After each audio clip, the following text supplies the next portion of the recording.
Hi guys, welcome to Bala's Traditional Channel. நான் உங்கள் பாலா.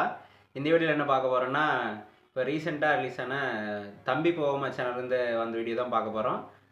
சிவாஜி கிருஷ்ணமூர்த்தி நம்ம ஸ்பீக்கர் எடுத்திருக்காரு, ரொம்ப ஃபன்னியாக பேசுவார். அவரோட தக் லைஃப் வீடியோ தான் பார்க்க போகிறோம். வாங்க வீடியோ அப்படின்னு பார்க்கலாம். அதுக்கு முன்னாடி வீடியோ கொஞ்சம் முழுசாக பாருங்கள். அதே மாதிரி என்னோடய வீடியோ பிடிச்சிச்சு அப்படின்னா லைக் பண்ணுங்கள், ஷேர் பண்ணுங்கள், மறக்காமல் சப்ஸ்கிரைப் பண்ணுங்கள். என்ன வீடியோ க்ரியேட் பண்ணுங்கிறத கமெண்ட்டில் சொல்லுங்கள். வாங்க வீடியோ அப்படின்னு பார்க்கலாம். இருக்கீங்க. இப்போ நம்ம பார்க்க போற தக்லீஃபை வச்சு நம்ம இந்த கட்சிக்கு எதிராக பேசுறோம் இல்ல அவங்களுக்கு எதிராக பேசுறோம் நினைச்சிராதீங்க. இந்த வீடியோ ஆரம்பத்திலே டிஸ்க்ளைமர் சொல்லிட்டேன்ப்பா, சப்போர்ட் பண்றோம்னு அர்த்தம் இல்ல. இது தக்லீஃபா மட்டும் பாருங்க. இது ஒரு ஃபன் வீடியோ, தக்லீஃபா மட்டும் பாருங்க. ஓகே, இப்போ நம்ம தக்லீஃப் பார்க்கலாமா? நான் உங்க ஜிடி, நீங்க பார்த்துட்டு இருக்கிறது ஆரம்பிக்கலாங்களா? இன்ட்ரோவா? ஆரி போயிடுச்சா? போவோமா? இந்த சிவாஜி கிருஷ்ணமூர்த்தி மனுஷன் எப்படி இன்னும் உள்ள போகாம இருக்காருன்னு தெரியல. டிஎம்கே ஆட்சியில் இருக்கனால இன்னும் உள்ள போகாம இருக்காரு நீங்க நினைச்சா, இந்த மனுஷன் இப்ப மட்டும் அப்படி பேசல. 2020ல இதெல்லாம் பழைய வீடியோவா? நாம இப்ப ரீசெண்டா பேசியிருக்காரு. செல்லூர் ராஜன் ஒருத்தன் அசல் 6 கோடு போட்டு வச்சிருப்பான். கிரிஜோசியக்காரனுக்கு பிறந்தவன் அவன் தான். அவனை சிங்கப்பூர்ல கேட்டாங்க போன வாரம். நான் போனான். உங்க ஊர்ல ஒரு விஞ்ஞானிக்கிறாரு செல்லூர் ராஜ், பேர செல்லூர் ராஜ். அவனை ஜப்பான்ல கூப்பிடுறாங்க, சீனாவில கூப்பிடுறாங்க, அமெரிக்கால கூப்பிடுறாங்க. என்ன பண்ண தெரியுமா உங்களுக்கு? இந்த தர்மாகோலை எடுத்துட்டு போயிட்டு வைகை அணையில ஆவி அவரை தண்ணியை மூடுறான். இவன் மூடிட்டு இப்படி திரும்பினான். வைகை அணையில எப்படி காத்தடிக்கும்? இவன் திரும்பின உடனே இந்த தக்கெல்லாம்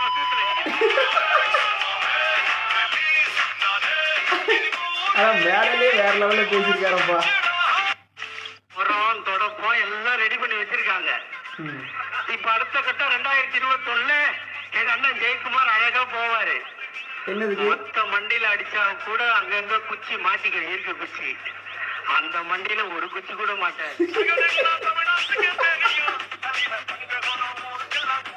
ஐயோ ஐயோ, அதுவும் ஏதோ கவுன்சிலர் இல்ல எம்எல்ஏவே கலாய்க்கல, கட்சியோட தலைமையவே அவங்க ஆட்சியில் இருக்கும் போதே பயங்கரமா கலாய்ச்சிருக்காரு.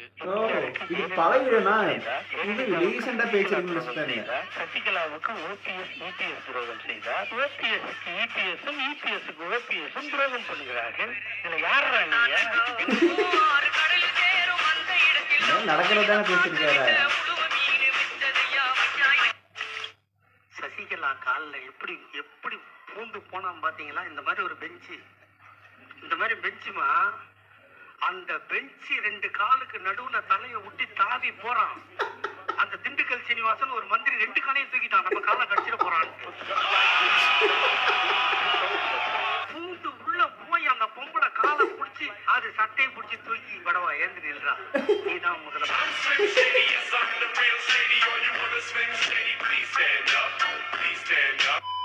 அடுத்த தக்லீஃபை பார்க்கறதுக்கு முன்னாடி இந்த வருஷம் காலேஜ் முடிக்கிற எல்லா ஸ்டூடெண்ட்ஸும் எதிர்பார்க்கறது என்னன்னா, காலேஜ் முடிக்கும்போது ஒரு நல்ல வேலையோட வெளியே வரணும்னு. நிறைய பேர் ஐடி வேலையை ட்ரை பண்ணிட்டு இருப்பீங்க. அவங்களுக்கும் ஏன் சிவில் முடிச்சுட்டு ஐடி ஜாப் ட்ரை பண்றவங்களுக்கு கூட ஐடி வேலை கிடைச்சா சம்பந்தம் இல்லாம இருக்குது. அதுக்கு ஒரு வழியை தான் இப்ப நம்ம பார்க்க போறோம். அந்த மாதிரி ஐடி ஜாப்ஸ் கிடைக்க நம்ம பண்ண வேண்டிய ஒரு வேலை என்னன்னா, அந்த கம்பெனி இந்த மைக் முன்னாடி வந்து தாமரை மேல நீதீரம். அக்கா, நீ தூத்துக்குடியில நிக்கிறக்கா, அது கரிசல் பூமிக்கா, தாமரை மலராதுக்கா. நானு அது மறுபடியும் தாமரை மேல நீதீரம். அக்கா, நீ நிக்கிற தூத்துக்குடி கடலுக்கா, குட்டையில தான் மலருங்கா, குட்டையில தான் மலருங்கா, கடல்ல மலராதுக்கா. சரியா நக்கல் பண்ணிருக்காரு எல்லாரும்.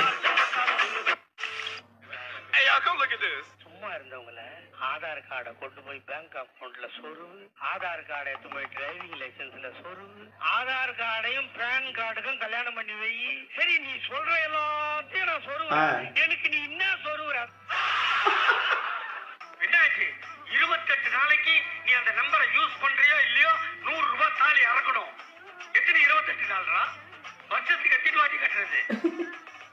29வது நாள் 10 மெசேஜ் அனுப்புறான்.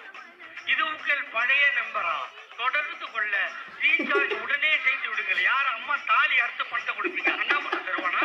அவன் ஆட வச்சு தருவானா?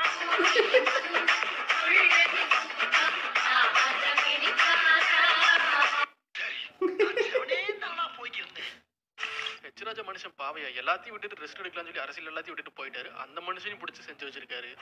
ஹெச்ராஜான்னு ஒருத்தங்க நான் பக்கத்துக்காரனுக்கு பிறந்தவன். எது? சிலை இன்று சூப்பு வைக்கிறோமா இல்லையா பாரு. ஐயோ ஐயோ எல்லாம் சென்சார்டு வேணா பேசிட்டு இருக்கா அப்படிப்பா. ஆனால் ஸ்டேஜ்ல பேசியிருக்க அப்படியாரு. நாங்க என்ன பண்றது? குலாப் ஜாமுன் சரி, இப்படி ஸ்டேட்லயும் நேஷனல் லெவலையும் இருக்கு எதிர்கட்சியை கலாய்ச்சிருக்காருன்னு பார்த்தா தெரிஞ்சோ தெரியாமையோ அவருக்கு சொந்த டிஎம்கே கட்சியே மனுஷன் கலாய்ச்சிருக்காரு. இதை தெரிஞ்சு பண்ணாரோ இல்ல தெரியாம பண்ணாரோ, ஆனா டிஎம்கேவை கலாய்ச்சிருக்காரு. இப்ப இங்கே அப்போலோ வாண்டிகை ஸ்டாப்பிங் வருது. தானா திறக்கும், தானா முடிக்கும், உள்ள உட்காந்தா ஜில்லுன்னு இருக்கும். இத கொடுத்தது திமுக. ஒருத்தன் புரோட்டா வித்தவன், ஒருத்தன் டீ போட்டவன், வெள்ள வித்தவன் முதலமைச்சர். எல்லாருக்கும் நாங்க விட்டுட்டு 50 வருஷமா ஜனங்களை பக்குவப்படுத்தி நட்டு நிக்க வச்சு இவ்வளவும் பண்ணிட்டு நீ பிரதமர் நீ முதல்வர் சொல்லுவ, நாங்க ஐஸ் வாங்கி சாப்பிட்டு போயிடணும். என்ன சொல்லிட்டு இருக்க? திருமணம் முடிந்ததா? கல்யாண ஜோடிகள் சந்தோஷமாக இருக்க கஷ்டமாக இருக்கிறதா? கவலைப்படாதே தாத்தா, நான் இருக்கிறேன் வா. எது இலவசமாய் வண்ண தொலைக்காட்சி பெட்டி தருகிறேன், சந்தோஷமாக வாழுங்கள். மணமகன் மணமகளை கர்ப்பமாக்கி விட்டானா? 7 மாதம் ஆகி போனதா? அவனுக்கு சத்தான உணவு கிடைக்கவில்லையா? கவலைப்படாதே தாத்தா, நான் இருக்கிறேன் வா. மாதம் 1000 3000 தருகிறேன், சத்தாக சாப்பிட்டு நல்லதையே நக்கல் பண்ற மாதிரி சொல்லிருக்காரு. பால் சுரக்கவில்லையா? கவலைப்படாதே தாத்தா, நான் இருக்கிறேன் வா என்று போட்டப்படும். மீண்டும் 1000 3000 தருகிறேன், சத்தாக பால் கொடுத்து முத்தாக குழந்தையை காப்பாற்று. பிறந்த பிள்ளை சவலையாக இருக்கிறானா? சத்துணவு கிடைக்கவில்லையா? வாரம் 5 முட்டை தருகிறேன், அவன் முட்டை சாப்பிட மாட்டானா? அவனுக்கு வாழைப்பழம் தருகிறேன். வளர்ந்த பிள்ளை பள்ளிக்கு செல்ல வேண்டுமா? கவலைப்படாதே தாத்தா, நான் இருக்கிறேன் வா. School fees free, uniform free, புத்தகம் ஃப்ரீ. அது வேணா உண்மையிலுமே பாராட்டியா வேணும். அவன் பஸ்ஸில் செல்வதற்கு பஸ் பாஸும் ஃப்ரீ. அவனும் வளர்ந்தானா? அவனும் காதலித்தானா? அவளும் கர்ப்பமானாளா? இப்படி கொடுத்து கொண்டே இருக்கிறேன். இப்படி பெத்து பெத்து பெத்து போட்டு வயதாகி போனாயா? நீயும் கவலைப்படாதே தாத்தா, நான் இருக்கிறேன் வா. நல்லது பண்ணியே நக்கலா சொல்லிட்டு இருக்கிற அப்படி. காலங்காத்தால உனக்கு குறவன் சோத்த போட்டு வண்டியில ஏத்திட்டு வந்ததுக்கு என்ன பண்ண முடியும்? அப்படியே நினைச்சிருப்பாரு இருந்திருந்தா. எல்லாம் பேசுறதுக்காக மனுஷன் ஒரு 8 மாசம் முன்னாடி கட்சி விட்டு தூக்கிட்டாங்க. 8 மாசம் கட்சியில இல்லாம தான் இருந்தாரு டிஎம்கேல. 8 மாசம் கழிச்சு திரும்ப டிஎம்கே தலைமை அவர் கட்சியில சேர்த்திட்டாங்க. சரி, 8 மாசம் கட்சி இல்லாதனால பேச்சு தைரியம்ல கொஞ்சம் குறைஞ்சிருக்குன்னு பார்த்தா மனுஷன் நெக்கலோட சேர்த்து டபுள் பூஸ்ட் ஆகி வந்திருக்காரு. எலெக்ஷன் வேற வரப்போகுது. மனுஷன் நீ புதுசா என்னெல்லாம் பேச முன்னாடி எல்லாரையும் வச்சு விமர்சிச்சிருக்கீங்க. ஏதாவது ஒரு மிரட்டல்கள் தொலைபேசிலயோ? அது நிறைய தலைவர் போய் கேக்குறீங்க நீங்க. இவ்வளவு அசால்ட்டா சொல்றீங்க. வேற என்ன பண்ண சொல்றீங்க? வெளிநாட்டுல இருந்து ஒருத்தன் கேக்குறான், உன் தலையை வெட்டிட்டு வேண்டான். ஓகே, அங்க இருந்து அனுப்புற அளவுக்கு கத்தி எங்கடா வச்சிருக்கேன்னு.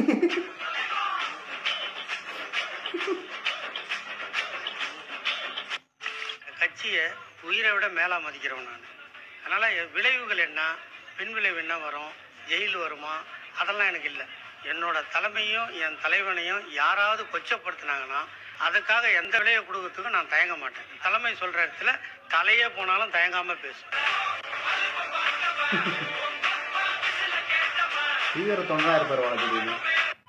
டிஸ்கிரிப்ஷன் கமெண்ட் செக்ஷன்ல இருக்க லிங்க் கிளிக் பண்ணி இன்ட்ரெஸ்ட் இருக்கவங்க டெமோ. ஓகே, வீடியோ முடிஞ்சு. தேங்க்ஸ் டு தம்பி போமா சேனல். ரொம்ப முன்னாடியே போட்டுருக்காரு, கிட்டத்தட்ட 1 மாதத்துக்கு முன்னாடி வீடியோ போட்டாரு. நான் தான் பார்க்கல, ஒருத்தர் சஜஸ்ட் பண்ணியிருந்தாரு இந்த வீடியோ போட நல்லா இருக்கு அப்படின்னு சொல்லி. இது வந்து நான் எந்த பார்ட்டிக்கு சப்போர்ட் பண்ணியெல்லாம் பார்க்கல. அவர் பேசுனது உண்மையுமே ரொம்ப நல்லா இருந்துச்சு, ரொம்ப ஃபன்னியாக பேசியிருந்தாரு. ஆனால் இவ்வளோ சென்சர்ட் வேர்ட்ஸாக பேசியிருக்கிறாரு. அவர் நம்ம சேனலில் வந்து எடிட் பண்ணி போட்டிருக்காங்க, பட் ஸ்டேஜில் இதெல்லாம் பேசியிருக்காங்க. அதை ரொம்ப தைரியமாக பேசியிருக்காரு. ஆனால் கட்சியிலேருந்து நீக்கிட்டு மறுபடியும் வந்து இப்போ ஒரு 8 மாதம் என்ன சொல்லியிருந்தாங்க. திரும்ப வந்து நிறைய இன்டர்வியூலாம் வந்துருச்சு. அதுக்காக பார்த்ததுக்கப்புறம் தான் இவங்க ஸ்டேஜில் பேசின வீடியோவே நான் பார்க்கணும் அப்படின்னு தோணுச்சு. ஆனால் இன்டர்வியூவில் வந்து நிறையா யூடியூப் சேனல்ஸ் இன்டர்வியூ போட்டிருந்தாங்க. அதுக்கப்புறம் தான் வந்து இவர் மேடையில் பேசினதெல்லாம் அப்படிங்கிறது எனக்கு தெரியவே இருந்துச்சு. ரொம்ப நல்லா பேசியிருந்தாரு. பார்ப்போம், இன்னும் அடுத்த எலெக்ஷன்ஸ் எல்லாம் வருது, என்ன மாதிரி பேசுகிறாரு அப்படிங்கிறத பார்க்கலாம். அது வரைக்கும் பாலா ஸ்டேஷனில் ஸ்டே டியூன். பாலா என்னோட ரியாக்ஷன் சேனல் பிடிச்சிருச்சுன்னா மறக்காமல் லைக் பண்ணுங்கள், ஷேர் பண்ணுங்கள், சப்ஸ்கிரைப் பண்ணுங்கள். அடுத்து என்ன வீடியோ க்ரியேட் பண்ணுங்கிறத மறக்காமல் கமெண்ட்டில் சொல்லுங்கள். Bye by.